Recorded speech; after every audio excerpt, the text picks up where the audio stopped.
So you are still listening to the We Are West Ham podcast with me, Will Pugh, Tom Edwards and James Jones. The charity bets there, fingers crossed for a big win, both for the Hammers and for us. And West Ham charities this weekend, Sunday afternoon against Everton. And I'm delighted to say that joining us to talk about the game is Tony Scott, host of the All Together Now Everton podcast. What a huge game it is. We've mentioned it already. This could be the first of 4 historic games for West Ham United.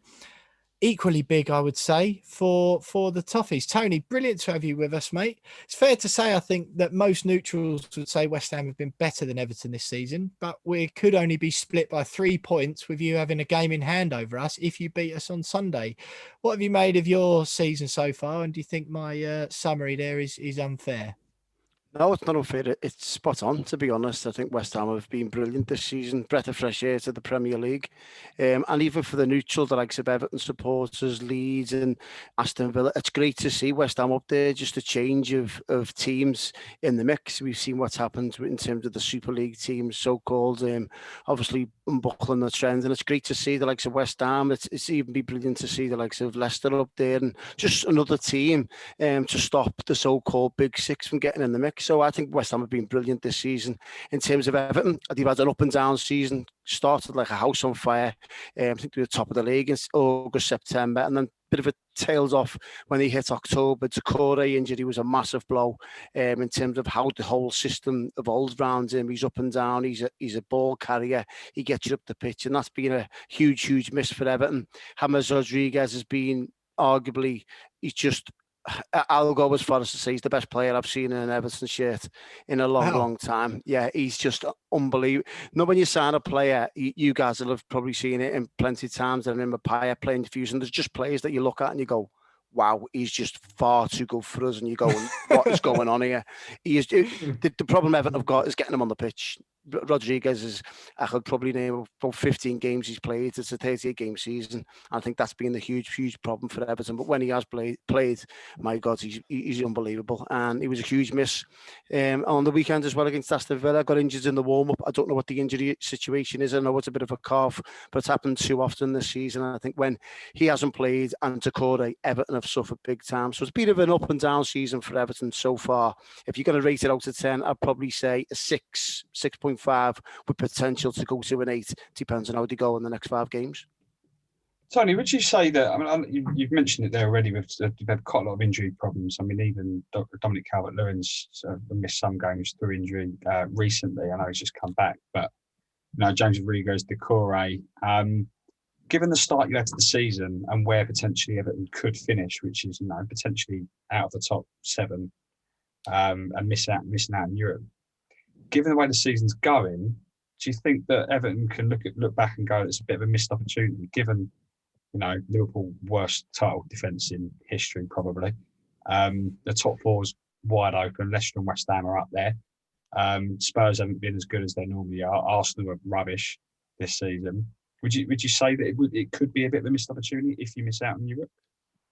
Possibly. There's an argument to say that. It's a good question, but I think if you guys don't get in the mix, if you fall out of Europe on the last couple of games, I think you could feasibly say exactly the same thing. It could be a missed opportunity for a lot of teams in the mix. Leicester could drop out on the final day. I think it's just so topsy-turvy and no one knows what's going to happen in these 5 games. I think huge luck's going to play a huge part in how these games go. As we've seen this season, Everton have played probably 6-7 out of 10 every game, but they haven't just tried to get to that 8, to be honest. And I think we always get asked this question on the podcast. Everton are they've been bland to watch and they're not the best on the eye. Whereas I watch you guys, you're playing well, but there's not many teams blowing anyone out the water this season. No one's playing breathtaking football. Man City in a league of their own, don't get me wrong, but in terms of away from Manchester City, Leicester are playing well in fits and starts. You guys have, what I always say about David Moyes, if you're going to go speak about David Moyes was unbelievable, Everton. And what he was very, very good at was beating the rest. He will be, if you look at your guys' fixed result of the season, he's very good at beating everyone from the top 6 down. But what he can't grasp is when it comes to the big games, is just getting his head in front and sometimes sometimes he will have a negative approach in big games. I'm not sure if he's done that so far this season, but I'm just looking at your results so far this season. When you've come up against the Liverpool or someone, he just doesn't seem to have that cutting edge to beat the bigger team. And maybe that will come further down the line, but that's what held him back at Everton for large parts of his 15-year period. But he's done an unbelievable job at Everton, but just getting us over the line in terms of a European competition or an FA Cup final, that's where we struggled. We still got games this season, but it's a funny you've got players there. What are you expecting in the next fix for the Everton? Because some serious issues now with the money and some of the squad. I think I read that right, really. If that was the expectations with the money that we've spent so far this season, if I got that correctly. Listen, it's no secret that Everton have spent a few bob under the Farhad Moshiri reign. He's wasted a lot of it on managers, Marco Silva, Ronald Koeman, Roberto Martinez, Sam Allardyce. But now we've finally got a world-class manager. He's the best manager we've had in the last 30 years. And it's just about giving this guy time. I think people tend to forget, and you spoke well, James, before about the missed opportunity Everton could have if they don't make Europe this season. But it's so easy to forget that Everton finished 13th last season. This guy just kept it was about getting us out of the relegation zone and keeping our heads above water. So we finished 13th, spent a few bob in the summer, and the likes of Rodriguez, Alan, Ben Godfrey, Decore. And we've gone from 13th to, where are we now, 8th with the chance of European football. If you look on paper, Everton shouldn't be anywhere near 6th or 7th compared to the likes of what Tottenham are and what Arsenal spent over the years, and Liverpool in the mix as well. If we win our game in hand, we go same points as Liverpool. So we shouldn't be anywhere near that. But that's down to Ancelotti getting results at Old Trafford, at Anfield, at Leicester, at Tottenham, at the Emirates. And as bad as Everton's home records is, away from home they are unbelievable. I think the third best away records in the division. You guys won't want to hear that, to be honest, but it does ring true because they're so compact away from home. They're a totally different team. At Goodison, they just seem to be wide open the way they set up. The midfield doesn't protect the back four at all. Whereas away from home, they just seem to be more of a solid outfit, and they don't concede many away from home, and that's why they've got the points per tally away from home. They are unbelievable watch away from home. Oh yeah, you're right, Tony. That is worrying. One thing, I mean, you've only had one win in 5, and that was a 1-0 over West Brom. Obviously, you lost 2-1 to Villa last time out. Beat Arsenal in the game before. Forgive me if I've got those stats wrong there. You beat West Brom, didn't you? And then you've lost to Villa 2-1 last time out. Beat Arsenal. The game before. Form isn't brilliant at the moment, is it? Which gave me a little bit of positivity when I was looking it up earlier on. Are you concerned at all? You've mentioned the good away form there. It's sort of been a bit of a struggle of late.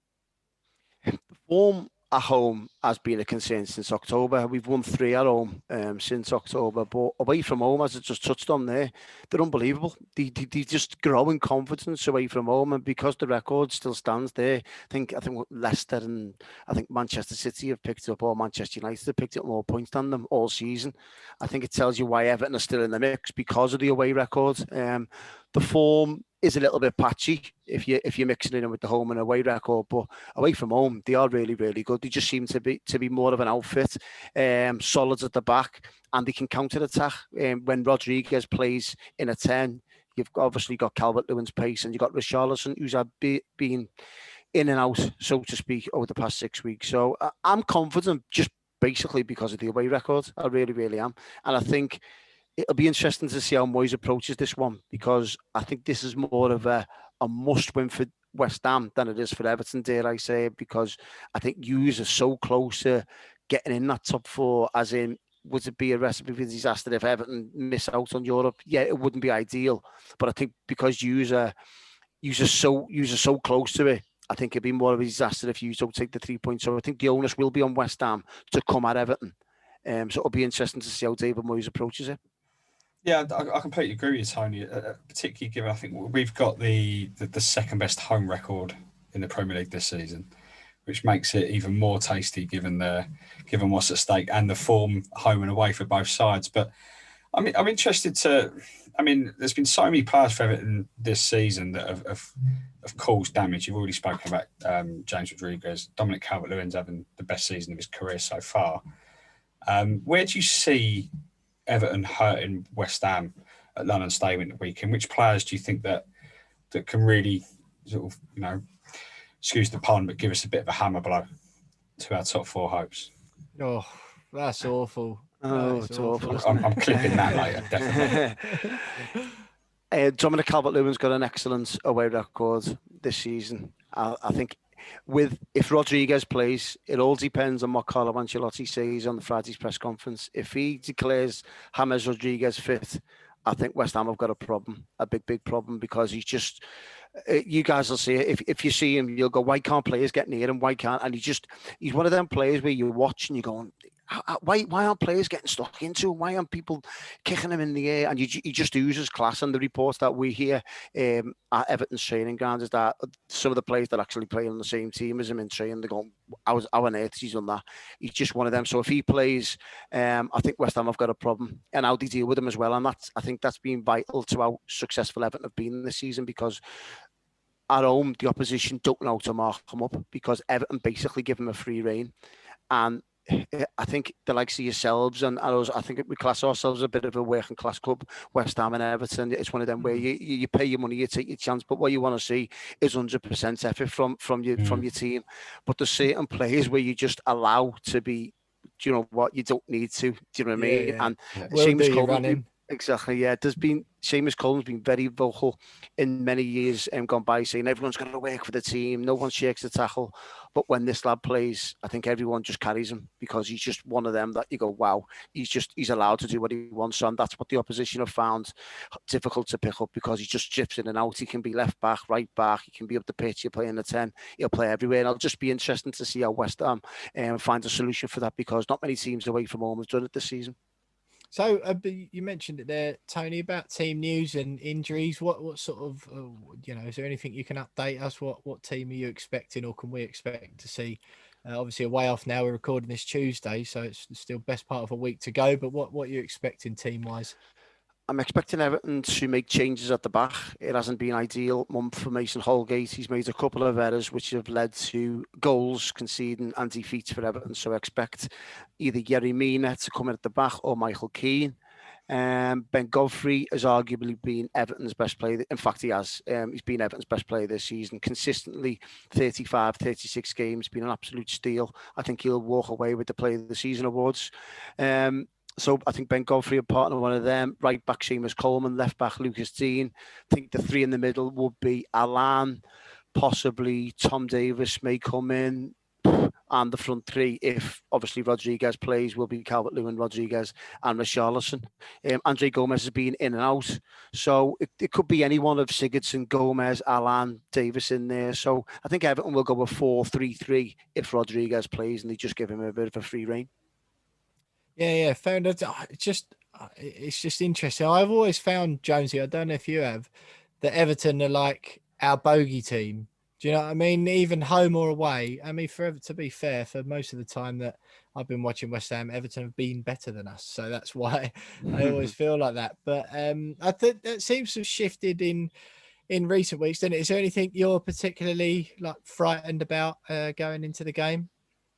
Antonio's form, to be honest, I think he can cause us a lot of problems. Lingard as well. He plays in that position where obviously Rodriguez fits in. I think Alan against him will be an interesting battle to watch and an intriguing one to watch, because I'm sure that Ancelotti, listen, he's a world-class manager. He will have watched Lingard and he'll have seen that he's the main danger there. So if they can kind of stop him and put a defensive midfielder as in Alan on him and just follow him around the pitch, I think that will stop West Ham's main threat and getting the ball to Antonio. So I think it's a key area that Everton have struggled with lately since Decore's been injured, and it's something that they'll have to solve, because I think that's where West Ham have got a huge threat.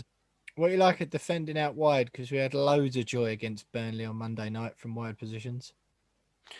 I think the problem is with Everton is that the fullbacks that they've got are so highly up the pitch. I think and that's where the defence, the centre backs, Everton have got to be very, very good on the ball, and that's where Mason Holgate struggled. Michael Keane's good on the ball, Ben Godfrey's good on the ball, as you've seen this season, and Yerry Mina is. But one thing I will say to worry for a West Ham fan is that Everton have been very, very good from set pieces this season.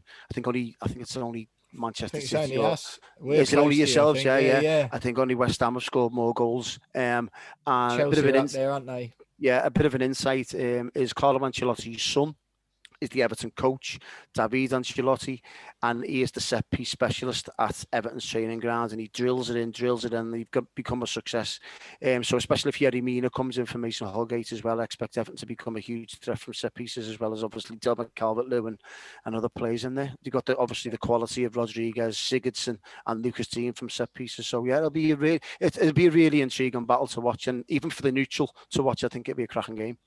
Yeah, I couldn't agree more, Tony. We're sort of getting pretty nervous about what it could mean for us. I think it's certainly, everyone's agreed that it's our hardest game on paper between now and the end of the season. But it's been absolutely brilliant having you with us, Tony. We No do problem. appreciate it. Just give us a score prediction then. Sunday, 9th of May, 4:30 p.m. kickoff, West Ham v Everton at the London Stadium. I think I'm going to sit on the fence here because West Ham have got a very good home record, as you touched on. Everton are very good away from home, don't lose many. And if Rodriguez plays, they could even actually snatch it. To be honest, with Calvert-Lewin's pace, he's coming into the goals of late as well. So if Rodriguez plays, I think we'll win 2-1 or 3-2. But if he doesn't, I think it'll be 2-2 or 1-1. 2-2 or 1-1. Jonesy? Well, no, I've got West Ham to win in my charity bet, but given the away record of Everton and the home record of ourselves, I can see us, and it's very similar going into Leicester game, and obviously we kind of helped ourselves by rushing into a 3-0 lead, but I'm going to go a draw. I'm going to say 2-2. I think it'll be goals. Would you take a draw, by the way? Sorry. Well, it's funny, Tony. That's the third question we asked on the pod, weren't it, James? Yeah. I mean, obviously, I think a draw wouldn't be the worst result for us. I think we all agreed on that, but obviously the 3 points are going to be massive. Just avoiding defeat, I think, is the priority. As long as we avoid defeat, I think we'll be happy. But a point, if someone gave me a point now, I probably would take it just to avoid the heartbreak of defeat. Can I say one thing before? Sorry, guys. Can I say one thing before I go?